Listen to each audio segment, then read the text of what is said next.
What the dog you buy says about you. Now, they say that criticism is the greatest form of autobiography, but I say it's your choice of dog that says the most about you. Now, let's start with the obvious, the Doodle. Nothing screams, we are a single income family without any financial stress like a Doodle dog does. Doodle owners aren't proper dog people. Admit it.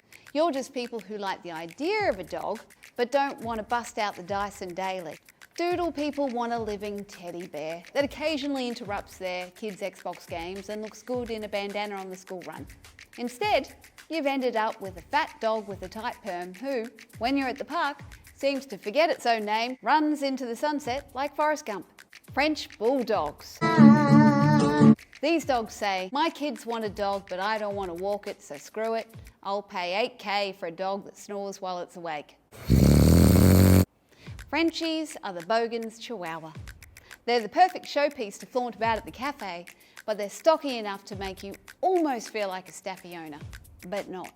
Staffies.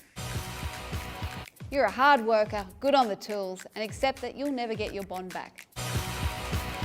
Golden Retriever. You didn't want a dog that shed hair everywhere, but had a change of heart after seeing your friends Duffer-Doodles.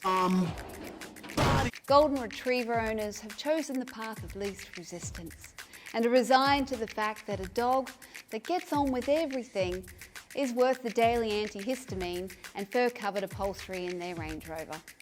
Pomeranians. Are they dogs?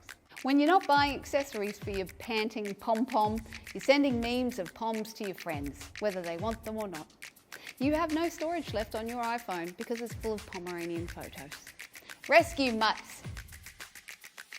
You're a good person. Sure, your dog isn't the prettiest, has a heart murmur, can't play near children, or is called IHOP because it's missing a leg or two. But that doesn't matter because you can sleep well at night knowing you've done a good thing. And you have. It's awesome.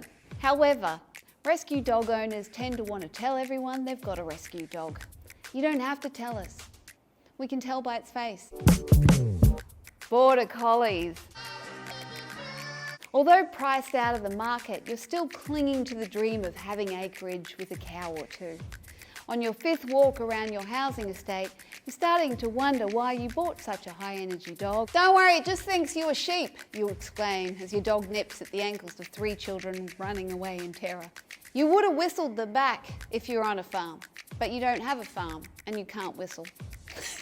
Labrador. But just a beautiful little face. You bought a lab because you wanted the smartest dog who's family friendly. He could have been a seeing eye dog, but he had too much personality. That's what you tell everyone, but you know deep down that your dog failed the test because his loyalty was to food and not to you. German Shepherd. Who wants to see that again, folks? You're sick of people, so you buy a dog that will clear a park for your quiet enjoyment.